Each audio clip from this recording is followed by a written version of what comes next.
नमस्ते दोस्तों, study with Anand YouTube channel में आपका आज एक बार फिर से स्वागत है। दोस्तों, हम लोग बुद्धि टॉपिक को पढ़ रहे थे। बुद्धि टॉपिक के अंतर्गत हमने कुछ चीजें पढ़ी थी, जैसे बुद्धि का अर्थ क्या है, संप्रत्यय क्या है, बुद्धि की परिभाषाएं क्या है। उसी क्रम को आगे बढ़ाते हैं। बुद्धि के प्रकार क्या होते हैं? बुद्धि के प्रकार में कुछ मनोवैज्ञानिकों ने, जैसे थार्नडाइक महोदय हैं, हेनरी हैं, गैलेट हैं, इन लोगों ने बुद्धि का विभाजन किया और बुद्धि को मुख्यतः 3 भागों में विभाजित किया था।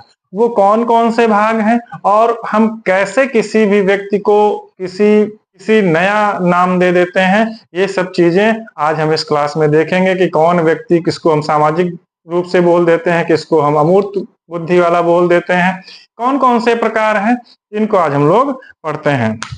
तो दोस्तों, सबसे पहले हम देखते हैं थार्नडाइक महोदय को। थार्नडाइक, इन्होंने बुद्धि को 3 भागों में विभाजित किया। कितने भागों में? 3 भागों में। थार्नडाइक महोदय कहाँ के थे? कभी कभी प्रश्न पूछा जाता है, अक्सर आपके टेट या सीटेट में कभी कभी प्रश्न पूछ लिया जाता है कि यह मनोवैज्ञानिक कहाँ का है या किस देश का रहने वाला है। तो आपसे अगर थार्नडाइक के बारे में पूछा जाए तो आप ये अमेरिकन मनोवैज्ञानिक थे। कहाँ के थे? अमेरिकन मनोवैज्ञानिक थे। कहाँ के थे? अमेरिकन मनोवैज्ञानिक थे। इन्होंने बुद्धि को कितने भागों में विभाजित किया? गैरेट महोदय भी वही विभाजन करते हैं और थार्नडाइक महोदय भी वही विभाजन करते हैं। तो सबसे पहले इन्होंने क्या बताया? सबसे पहले बताया कि होती है सामाजिक बुद्धि। सबसे पहले क्या बताया? कि सामाजिक बुद्धि होती है। फिर इन्होंने कहा अमूर्त बुद्धि।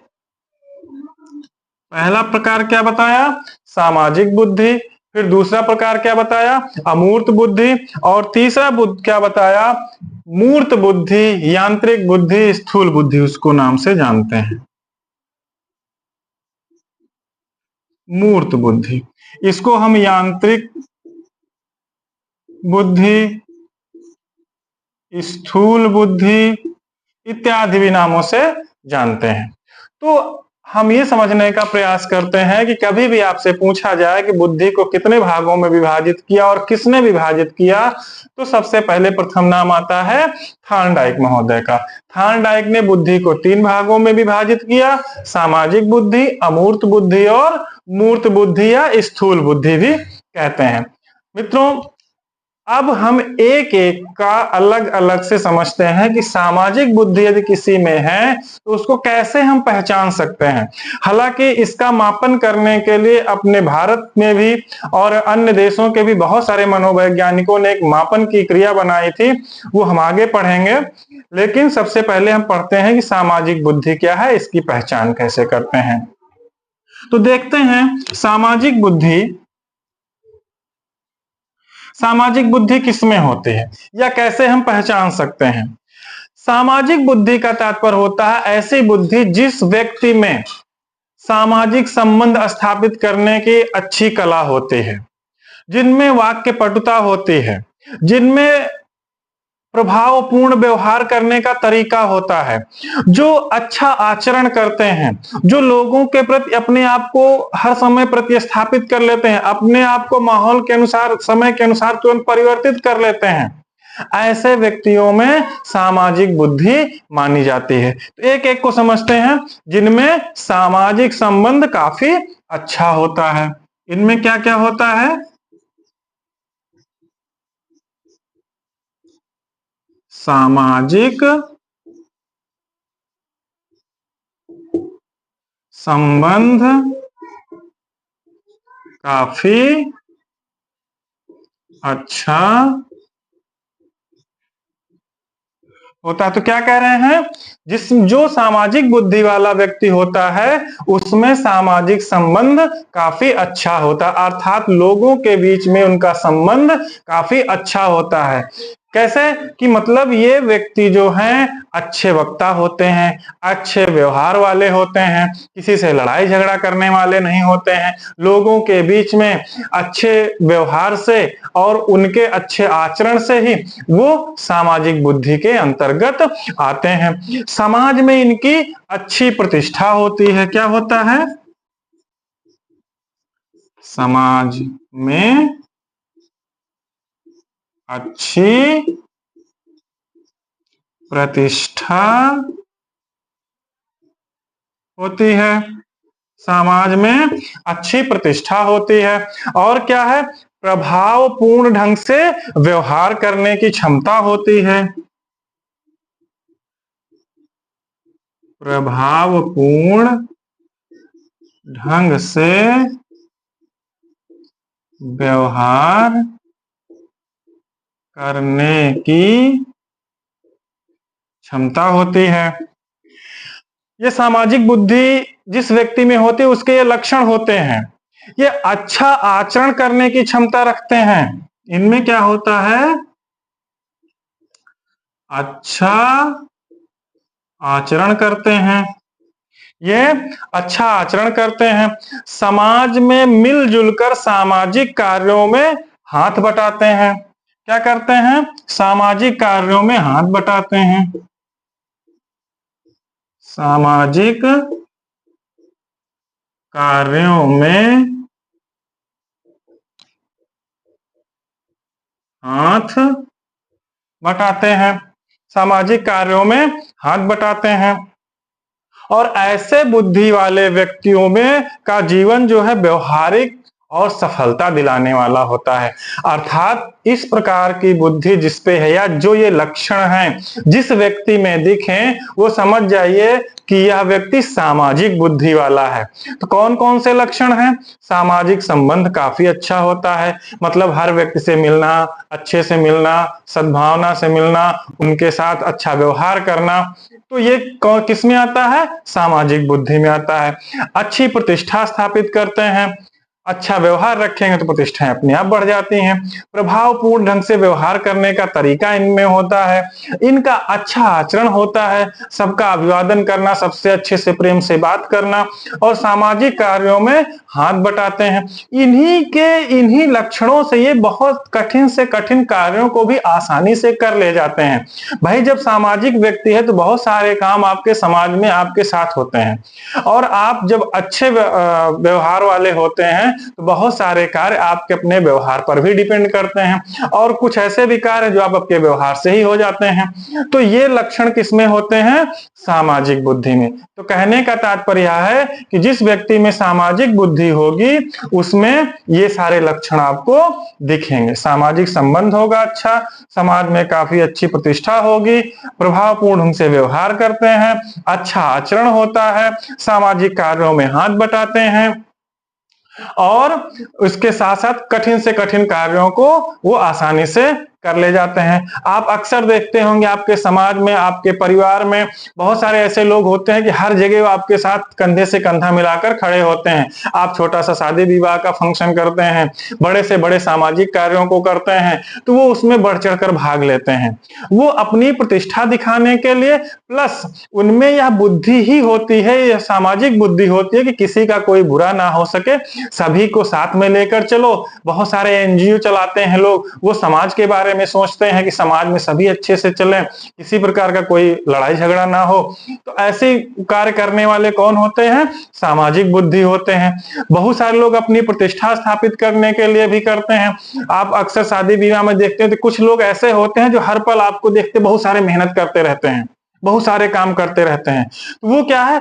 अपने आप को समाज में प्रतिस्थापित करने के लिए भी ये काम करते हैं। क्यों करते हैं? क्योंकि उनमें सामाजिक बुद्धि है। और बहुत सारे लोग उसी पार्टी, उसी शादी, उसी कार्यक्रम में देखिए कुछ लोग चुपचाप बैठे होते हैं, तो उनमें सामाजिक बुद्धि नहीं है, वो समाज के साथ नहीं रहना चाहते। उनकी अलग बुद्धि है, मूर्त बुद्धि है कि अमूर्त बुद्धि है या कौन सी बुद्धि, वो अलग चीज है। लेकिन जो आप अक्सर उनको देखते रहते हैं जो हर काम में आपके साथ कंधे से कंधा मिलाकर आपका हर एक काम में सफलता के लिए, आपके कार्यों में सफलता प्रदान कराने के लिए वो हमेशा खड़े रहते हैं, वो ऐसे कौन से व्यक्ति होते हैं? वो सामाजिक बुद्धि वाले होते हैं।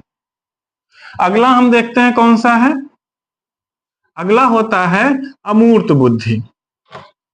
अगला कौन सा होता है? अमूर्त बुद्धि। अब अमूर्त बुद्धि किसमें होती है और उनके कौन कौन से लक्षण होते हैं या हम उनको कैसे पहचान सकते हैं, उनकी बात करते हैं। दूसरा क्या है?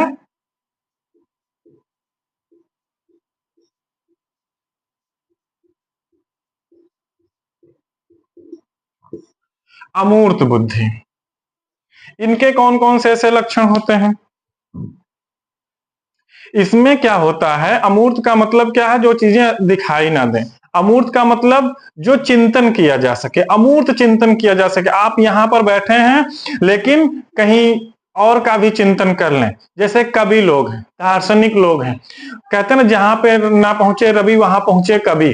तो क्या है, कवियों में अमूर्त चिंतन होता है, अर्थात जहां पर सूर्य का प्रकाश भी नहीं पहुंच सकता वहां भी कवि अपनी कल्पना से लेखनी लिख देता है, काव्य लिख देता है, गीत लिख देता है। हैं? तो ये क्या है, ये अमूर्त बुद्धि वाले होते हैं। इसमें क्या होता है, अमूर्त विषयों के बारे में चिंतन करने की क्षमता होती है। अमूर्त विषयों के बारे में चिंतन करने की क्षमता होती है। अमूर्त विषय क्या है? जिनकी कल्पनाएं की जा सकें, जो कल्पना करके भी अच्छे से अच्छे चिंतन कर सके, वो कौन होते हैं? अमूर्त बुद्धि वाले। जो शब्द और प्रतीक से अमूर्त चिंतन के सहारे कुछ अच्छा चिंतन कर लेते हैं, शब्दों से, प्रतीकों से, शब्द से, प्रतीक से शब्द से, प्रतीक से अमूर्त चिंतन कर लेते हैं और अमूर्त चिंतन के सहारे कुछ अच्छा चिंतन करते हैं।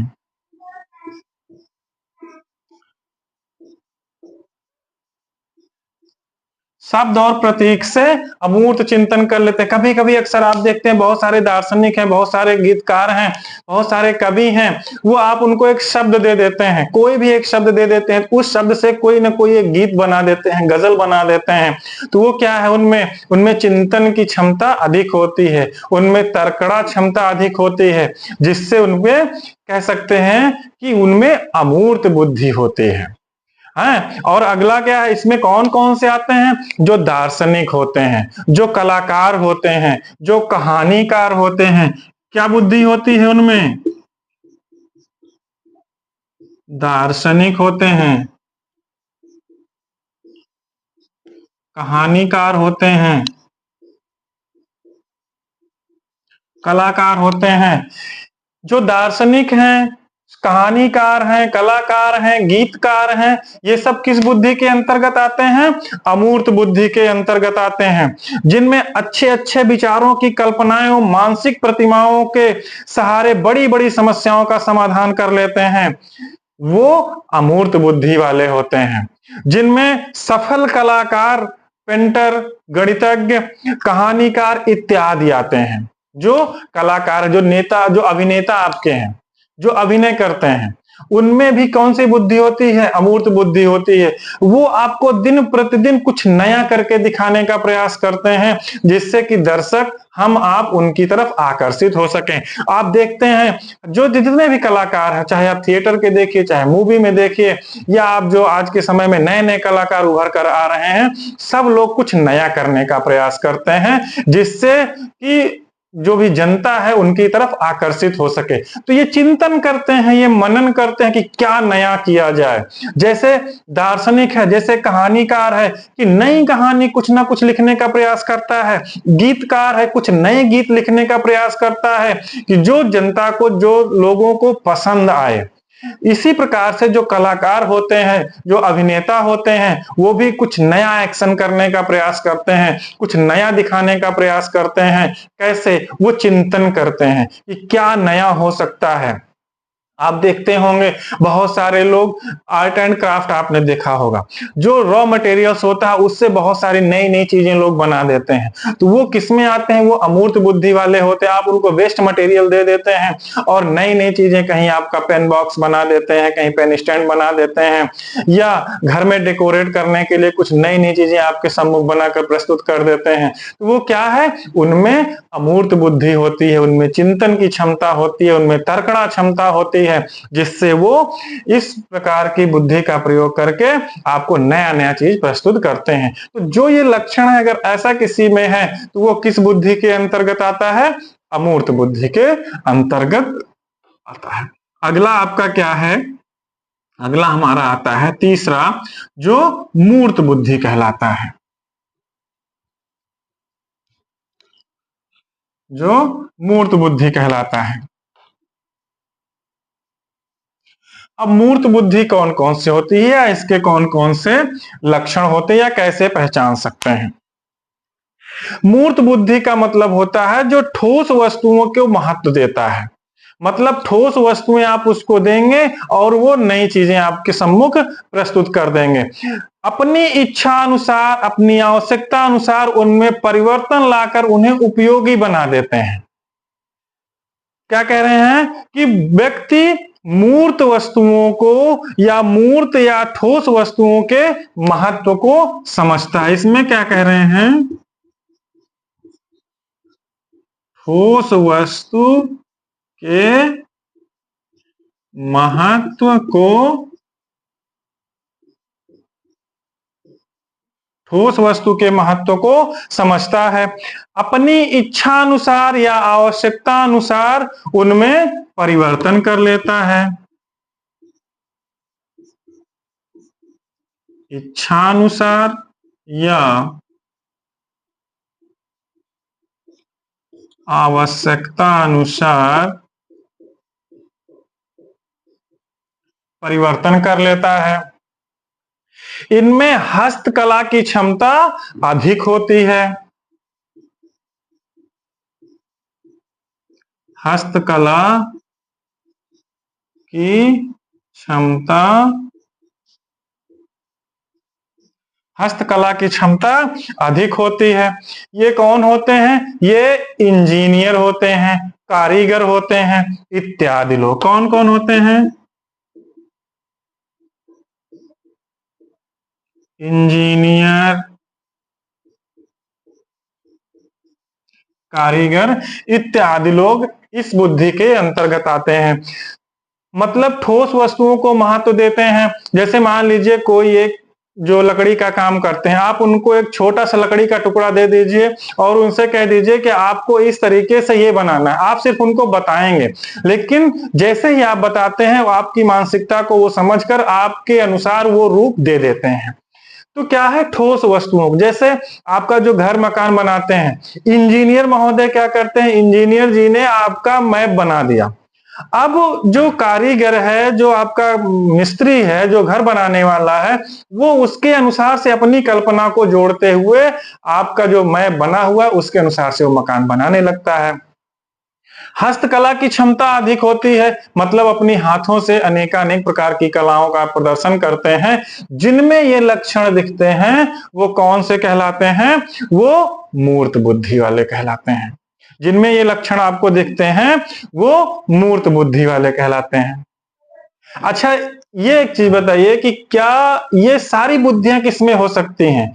सामाजिक बुद्धि, अमूर्त बुद्धि, मूर्त बुद्धि किसमें हो सकती है? ये एक अध्यापक में हो सकती है या होती है। जो एक अध्यापक होता है उसमें ये तीनों प्रकार की बुद्धियां होती हैं, मूर्त भी, सामाजिक भी, सामाजिक और अमूर्त। ये तीनों प्रकार की बुद्धि किसमें पाई जाती है? ये तीनों प्रकार की बुद्धि किसी एक अध्यापक में आपको मिलती है। एक अध्यापक ही आपको सामाजिक चिंतन के लिए प्रेरित करता है, एक अध्यापक ही आपको दार्शनिक बनाता है, आप कहानीकार बनते हैं, और एक अध्यापक ही आपको ठोस वस्तुओं के बारे में, मूर्त चिंतन के बारे में प्रेरित करता है। तो कहने का तात्पर्य है कि एक जो अध्यापक है उसमें यह तीनों प्रकार की बुद्धियों का निर्माण होता है और तीनों प्रकार की बुद्धियां समावेशित होती हैं। तो आज आप लोगों ने देखा कि हम लोग सामाजिक बुद्धि, अमूर्त बुद्धि और मूर्त बुद्धि तीन प्रकारों से समझते हैं। हालांकि जो सामाजिक बुद्धि थी, सामाजिक बुद्धि का मापन करने के लिए हमारे भारतीय मनोवैज्ञानिक और कुछ विदेशी मनोवैज्ञानिकों ने भी इसका मापन करने के लिए कुछ मापन की क्रिया बनाई थी। इसको हम लोग आगे भी जब सिद्धांत पढ़ेंगे तो आपको बताएंगे कि किस प्रकार से कौन बनाया था।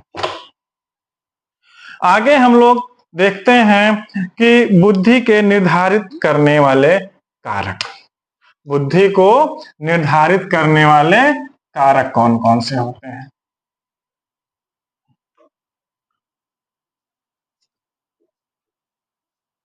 बुद्धि को निर्धारित करने वाले कारक। यहां से दोस्तों एक प्रश्न पूछा गया है आपके सीटेट में, और क्या प्रश्न पूछा गया हम आपको बताते हैं। बुद्धि वंशानुक्रम से निर्धारित है या वातावरण से निर्धारित है, इसी को विभाजित करने के लिए कुछ मनोवैज्ञानिकों ने अपने अपने विचार दिए और इन्हीं विचारों के अनुसार कुछ आपस में मतभेद हुए। कुछ मनोवैज्ञानिकों का कहना रहा कि बुद्धि वातावरण से निर्धारित होती है, कुछ मनोवैज्ञानिकों का कहना रहा कि बुद्धि वंशानुक्रम होती है। तो कौन कौन ऐसे मनोवैज्ञानिक हैं कि जो वातावरण से मानते हैं और कौन कौन से मनोवैज्ञानिक हैं जो वंशानुक्रम से मानते हैं। तो वंशानुक्रम में कौन कौन से हैं?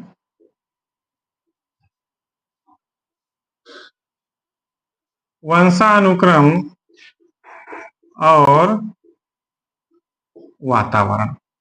तो क्या कहना है कि एक मत के अनुयायी जो हैं मनोवैज्ञानिकों या एक मत के मनोवैज्ञानिकों का मानना है कि बुद्धि वंशानुक्रम है। एक मत के अनुयायी और दूसरे मत के अनुयायी। तो अब वंशानुक्रम में कौन कौन है और वातावरण में कौन कौन है, इनकी बात करते हैं। तो वंशानुक्रम में आपके गाल्टन महोदय आते हैं, आपके टर्मैन महोदय आते हैं, आपके गोडार्ड महोदय आते हैं। कौन कौन है? गाल्टन, टर्मैन,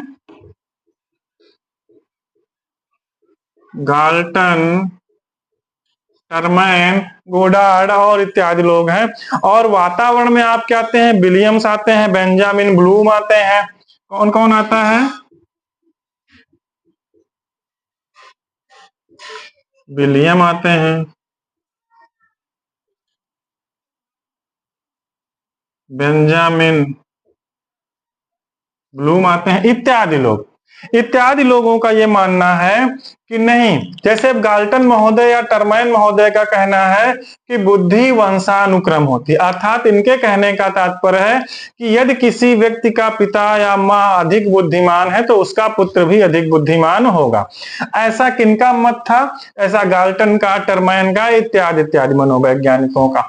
वहीं पर दूसरे कुछ विचारधारा के मनोवैज्ञानिक थे, इनका मत क्या था कि नहीं, बुद्धि वातावरण के अनुसार निर्धारित करती है। आप जिस वातावरण में रहेंगे बुद्धि वैसे विकसित हो जाती है, और या बच्चे को जिस वातावरण में आप रखेंगे बच्चा उस वातावरण के अनुसार बुद्धिमान हो जाएगा या उसकी बुद्धि उस प्रकार से तीव्र हो जाएगी। तो इस विचारधारा के लोग और इस विचारधारा के लोगों में आपस में जो मतभेद हुआ, जो विवाद हुआ, उसको एक नाम दिया गया। ये दोनों विचारधारा के लोगों में आपस में जो मतभेद हुआ, जो विवाद हुआ, इस प्रकार के मतभेद के विवाद को एक नाम दिया गया प्रकृति पोषण विवाद। प्रकृति पोषण विवाद। ये प्रश्न पूछा गया था आपके सीटेट में कि प्रकृति पोषण विवाद क्या है। तो प्रकृति पोषण विवाद क्या है? जो कुछ मत या कुछ अनुयायी या कुछ मनोवैज्ञानिकों का जो मानना था कि बुद्धि वंशानुक्रम होती है, फिर कुछ मनोवैज्ञानिकों का मानना था कि नहीं, बुद्धि वातावरण के अनुसार निर्धारित होती है। तो जो ये मनोवैज्ञानिक थे, इन मनोवैज्ञानिकों के अनुसार ही बुद्धि का निर्धारण, जो अपने आपस में ये लोगों ने मतभेद रहा या आपस में जो विवाद किए, उसी को मनोविज्ञान में, शिक्षा मनोविज्ञान में बुद्धि के अंतर्गत क्या नाम दिया गया? प्रकृति पोषण विवाद नाम दिया गया। ये प्रश्न पूछा गया था, आप लोग इसको ध्यान से पढ़ लीजिएगा और समझ लीजिएगा। दोस्तों, इसी को आगे बढ़ाएंगे। आगे हम लोग पढ़ेंगे बुद्धि के सिद्धांत। एक चीज ध्यान रखिएगा कि बुद्धि का सिद्धांत जो है बहुत ही महत्वपूर्ण विषय है और बहुत महत्वपूर्ण टॉपिक है। इसको हम आगे अगली क्लास में पढ़ाएंगे कि बुद्धि के सिद्धांत कौन कौन से हैं और कौन कौन किसका प्रतिपादक है। तो अगर ये क्लास अच्छी लगी हो तो आप लोग इस क्लास को लाइक करिए, सब्सक्राइब करिए, और कुछ और अच्छा लगे तो आप कमेंट भी कर सकते हैं। बाकी लाइक करिए। धन्यवाद।